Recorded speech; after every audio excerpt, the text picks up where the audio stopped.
શ્રીનાથજી ની અંદર બિરાજે છે એટલા ગુણધર્મ શ્રી મહાપ્રભુજીમાં બિરાજે છે. એટલા ચરણના ચિહ્નો શ્રીનાથજી બાબાના દક્ષિણ અને વામ ચરણારવિંદમાં બિરાજે છે. એટલા અલૌકિક દિવ્ય ચિહ્નો શ્રી આપણા શ્રી વલ્લભના દક્ષિણ ચરણારવિંદમાં અને વામ ચરણારવિંદમાં એ ચિહ્નો બિરાજે છે. એ સદા ભક્તોના પાપોનું નિવારણ કરે છે. અને એ ચરણના ચિહ્નોનું સ્મરણ કરે તો ભક્તના તાપ ભૌતિક દુઃખના દૂર થઈ જાય. આદિ દેવી સુખ એને પ્રાપ્ત થાય. શ્રી મહાપ્રભુજી પ્રાપ્ત નથી, મહાપ્રભુજીના સેવકો પ્રાપ્ત નથી. આપણી અંદર પણ અપ્રાપ્તતા આવી શકે છે. कुछ पाने के लिए कुछ खोना पड़ता है. हर वस्तु हर व्यक्ति को हर समय में नहीं मिल जाती. अपना जीवन में આવી શકે એને આવી શકે જેને શ્રી મહાપ્રભુના યુગલ ચરણ કમલનો સદાના માટે આશ્રય છે. વલ્લભનું સ્મરણ સદા જ કરતો રહે છે. વલ્લભના સ્મરણમાં જ સદા રહેતો હોય છે. જ્યારે ત્યારે તો શ્રી મહાપ્રભુજીનું સ્મરણ થઈ જાય ત્યારે શ્રી મહાપ્રભુજીનું સ્મરણ જાગૃત વલ્લભ સ્વરૂપ વલ્લભ અને સદા શ્રી મહાપ્રભુજીનું ધ્યાન રહે છે. ત્યારે શ્રી વલ્લભ કૃપા કરી અપ્રાપ્તતાનું દાન કરે છે. જ્યાં સુધી અપ્રાપ્તતા નથી આવતી ત્યાં સુધી અને સદાના માટે શ્રી મહાપ્રભુજીના યુગલ ચરણ કમળનો આશ્રય છોડાય છે. અનન્ય આશ્રય રાખવો. જેવો આશ્રય દામોદરદાસ સરદારીજીને હતો. શરણમાં નતા આવ્યા તે પહેલા પણ વડલાની અંદર ઝરોખામ આપીને બેઠા રહેતા હતા. જાણે કોઈની વાત જોતા હોય ને. અને જયારે શ્રી મહાપ્રભુજી રાજદ્વાર ઉપરથી પધાર્યા છે તો ઝરોખા ઉપરથી છલાંગ લગાવીને શ્રી મહાપ્રભુજીના ચરણોમાં ધરી પડ્યા છે. શ્રી વલ્લભે કહ્યું કે ડબલા તું આવ્યો? ડબલા કહે કે હા સવાલા મેં આપકે શરણ આવ્યા. ચલો પાછું વળીને જોયું નથી અને મહાપ્રભુજીની સેવામાં સદા રહ્યા છે. દામોદરદાસ સરદારી કૃષ્ણદાસ મેઘન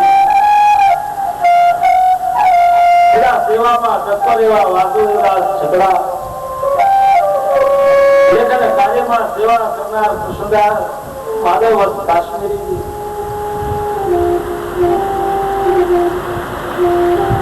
યાદવદાસ કુમાર અનેક સેવકો સદા શ્રી મહાપ્રભુજીની સેવામાં તત્પર છે. તો એમને શ્રી મહાપ્રભુજીનું સ્મરણ સદા છે. જાગૃત વલ્લભ સર્વત વલ્લભ અને વલ્લભનું સ્મરણ સદા કર્યા કરે છે. આપણે પણ ઘણી વાર મહાપ્રભુજીનું સ્મરણ કરીએ.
બીજી વાત આપણે સમજીએ, ઉપનિષદો કેટલીક વાર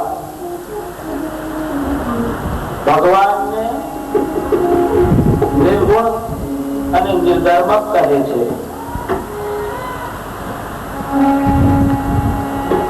ભગવાન ગુણ વગરના છે, પ્રકૃતિના તત્વ રજ અને તમ નામના ગુણો ભગવાનના સ્વભાવમાં નથી.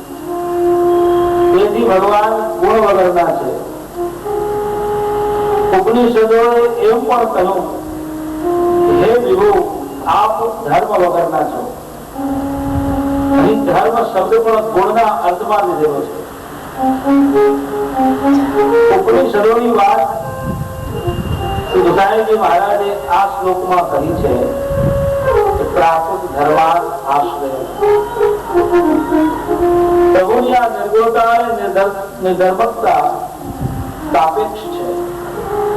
પ્રભુમાં પ્રકૃતિએ આપેલા ગુણો નથી, પ્રકૃતિએ આપેલ સ્વભાવ નથી, પ્રકૃતિએ આપેલો શ્રી આપનો શ્રી અંગ નથી, અને પ્રકૃતિએ નક્કી કરેલા કાર્યો પણ તેઓ રહિત છે. આ શ્લોકની પ્રથમ પંક્તિમાં અને બીજા ચરણમાં આપ આજ્ઞા કરે છે કે અપ્રાકૃત નિખિલ ધર્મ રૂપ વિધિ. પ્રભુ અને મહાપ્રભુ આપ અપ્રાકૃત એવા બધા જ ધર્મો વાળા છે.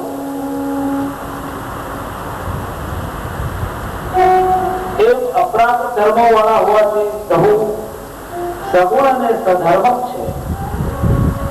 શુદ્ધ આનંદ અપ્રાકૃત છે. માટે શ્રી વલ્લભ અને શ્રી ઠાકોરજી આનંદ રૂપ અલૌકિક ગુણ, આનંદ રૂપ અલૌકિક સ્વભાવ અને આનંદ રૂપ આકાર વાળા છે. તે રીતે અપ્રાકૃત છે. અને પ્રથમ પંક્તિના અંતે શબ્દ મૂક્યો ઇતિ, અને તેનો અર્થ ટીકાકારોએ કર્યો તે પ્રમાણે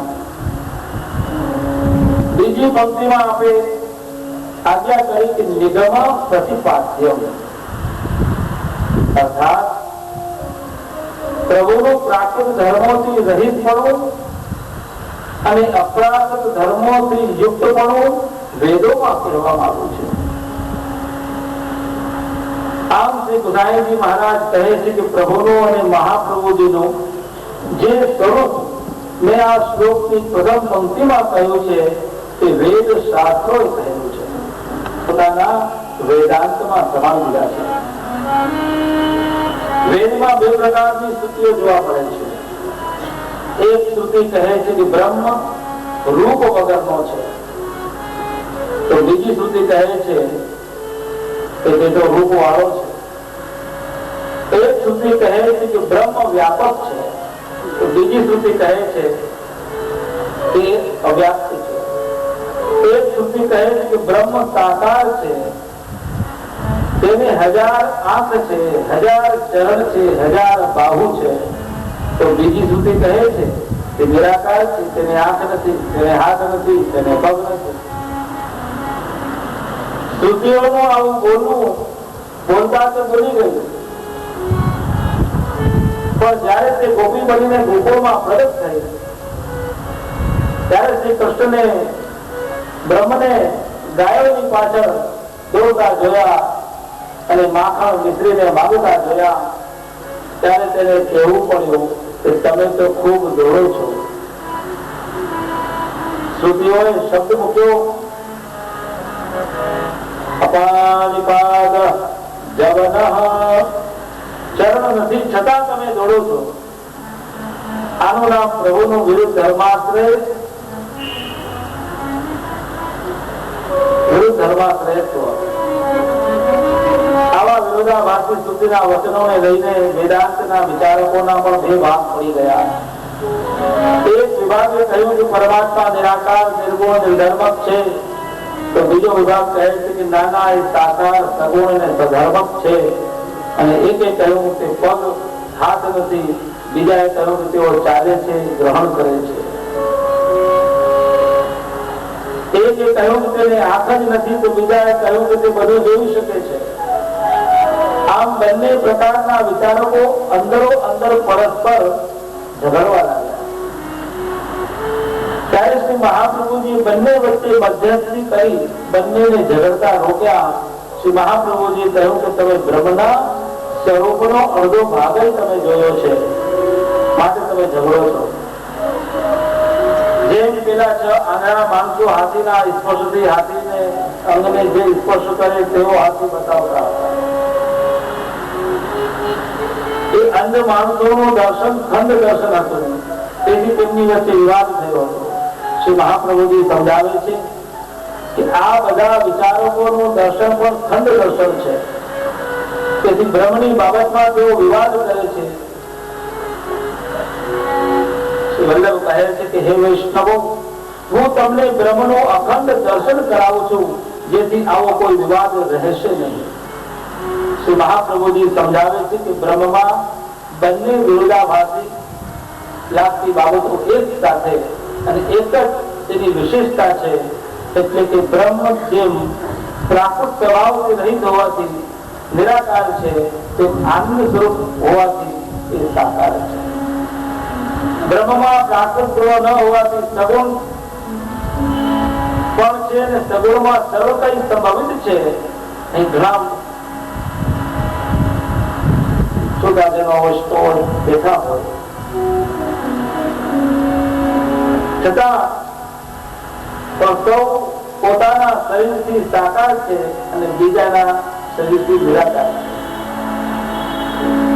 બધાના ચહેરા જુદા જુદા છે.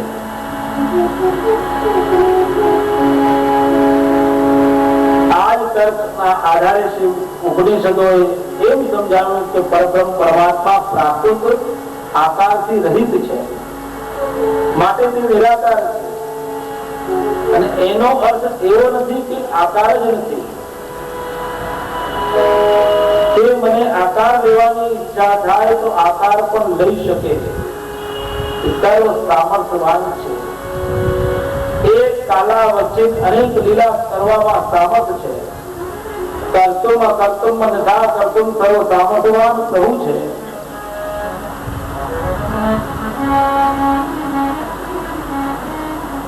મનુષ્ય પાસે જે ઇન્દ્રિયો મળી હોય એ ઇન્દ્રિયો દ્વારા જ કાર્ય કરી શકે.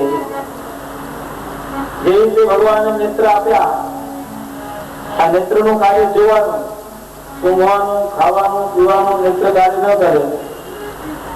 એના માટે બીજી ઇન્દ્રિયો આપી, 5 જ્ઞાનેન્દ્રિયો, 5 કર્મેન્દ્રિયો, એકાદશની મન ઇન્દ્રિય, મન, બુદ્ધિ, ચિત્ત અને અહંકાર, અંતઃકરણ ચતુષ્ટય આપ્યું.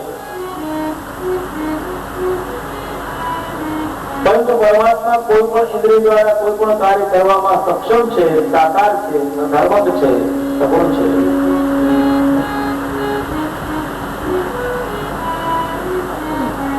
શ્રી મહાપ્રભુજી પણ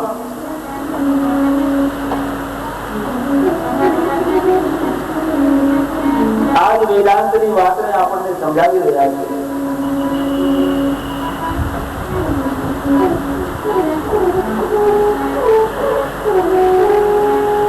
કે વેદોની અંદર સાકાર અને નિરાકાર બંને પક્ષોનું પ્રતિપાદન કરવામાં આવ્યું છે. શ્રી મહાપ્રભુજી સાકારવાદને સ્થાપિત કરે છે. આપણા ઘરમાં જે ઠાકોરજી બિરાજે છે, સાકાર સ્વરૂપ બિરાજે છે. એક વૈષ્ણવને પૂછવામાં આવ્યું, તમે ઠાકોરજીની સેવા શા માટે કરો છો?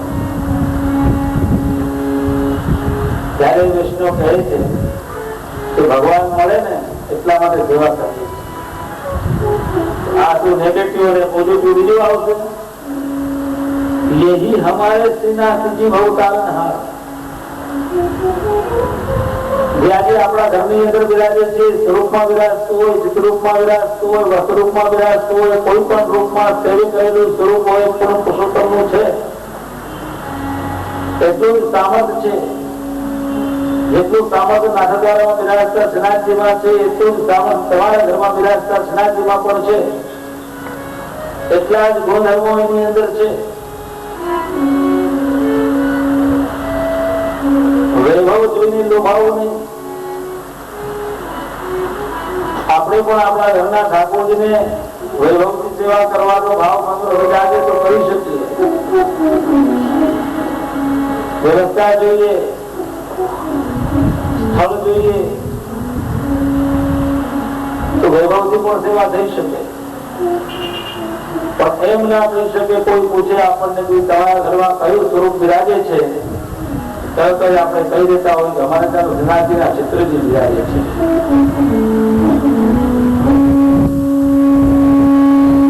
હજી સુધી મતી આપણી ફોટામાં અને ચિત્રમાં છે, તો પૂર્ણ પુરુષોત્તમમાં ક્યારે આવશે? પૂર્ણ પુરુષોત્તમમાં ભાવ હૃદયમાં ક્યારે જાગૃત થશે? ત્યારે અમે કહીશું કે અમારા ઘરમાં ઠાકોરજી સાક્ષાત નિકુંજ નાયક બિરાજે છે. સ્વરૂપ સેવાની છે. જેને તમે સ્નાન કરાવી શકો, અંગવસ્ત્ર કરાવી શકો, આવરણ આદિ ધરાવી શકો, મસ્તક સુધી તમે આવરણ ધરાવી શકો. વિશેષ લાભ સેવાનો લેવો હોય તો સ્વરૂપ સેવામાં છે. સૂક્ષ્મ પ્રકાર ચિત્ર સેવામાં છે. એક વૈષ્ણવે કે તમે ઠાકોરજીની સેવા કરો, બીજા વૈષ્ણવ કે આ સાચી વાત છે, ઠાકોરજીની સેવા તો દરેક ને કરવી જોઈએ, અને જેને ભાગ્યમાં હોય એને ઠાકોરજીની સેવા કરવાનું સૌભાગ્ય મળે. તમે નાના કરવાની જ છે ને, પણ ક્યારે થોડુંક જરાક પ્રતિકૂળતા છે, અનુકૂળતા થઈ જાય એટલે તરત જ અમે ઠાકોરજીની સેવા કરીએ. એટલે શું અનુકૂળતા થઈ જાય? ઘર નાનું છે, બધી જવાબદારીઓ અમારી ઉપર છે, દોડધામ કરવી પડે છે, જગ્યા મોટી લીધી છે, ત્યાં સુંદર વ્યવસ્થા અમે ઠાકોરજી માટે કરશું અને ત્યાં પધરાવીને ઠાકોરજીની સેવા કરશું.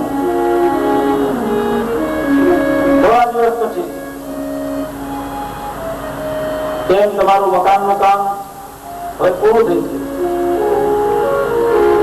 હવે અમે તો રહી ગઈ છીએ આરામ. ઠાકોરજી તો મુદ્દો હોય ને તો હૃદયમાં છે.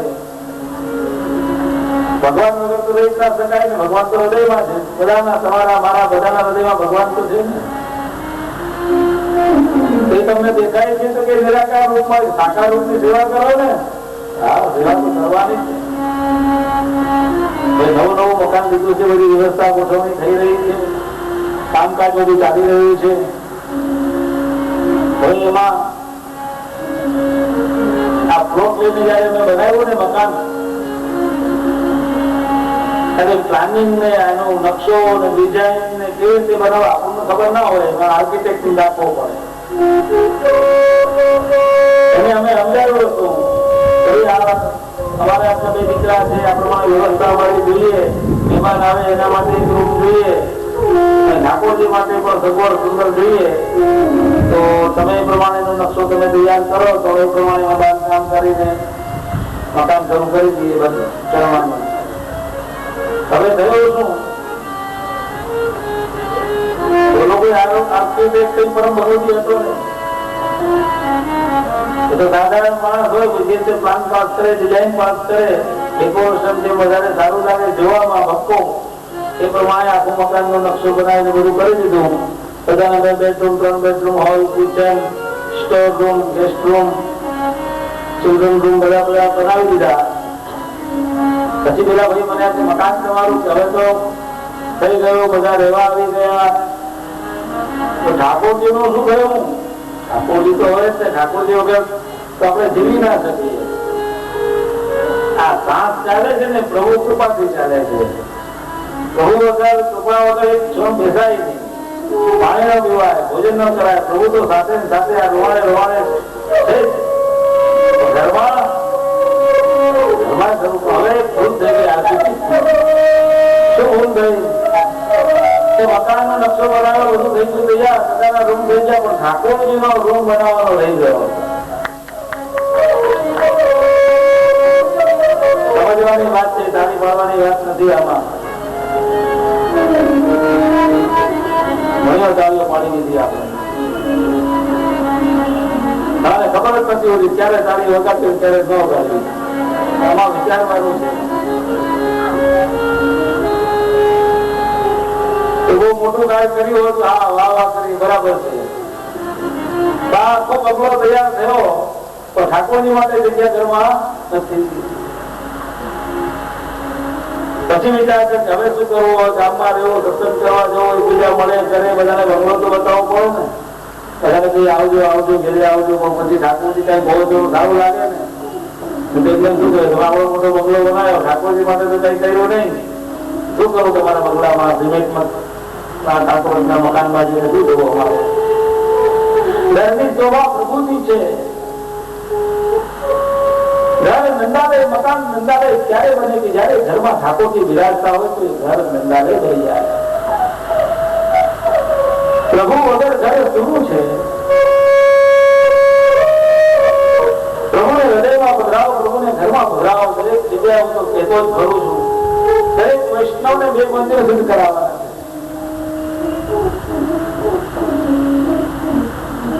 દરેક વૈષ્ણવને 2 મંદિરો સિદ્ધ કરાવવાના છે. એક મંદિર છે વૈષ્ણવ પોતાના હૃદયમાં સિદ્ધ કરે, રત્ન જટિત. અને રત્ન જટિત મંદિર સિદ્ધ થાય. રત્ન જટિત સૈયા હોય, સિંહાસન હોય, ખંડ, પાઠ, ચોકી, હિંદોળા, બધું રત્ન જટિત હોય. અને એમાં ઠાકોરજી સુપૂર્વક બિરાજતા હોય ને પ્રાતઃકાળથી સાયંકાળ સુધી અષ્ટયામ કહેવાય, સુખાત્મક થતી હોય એવું એક મંદિર હૃદયમાં સિદ્ધ થાય.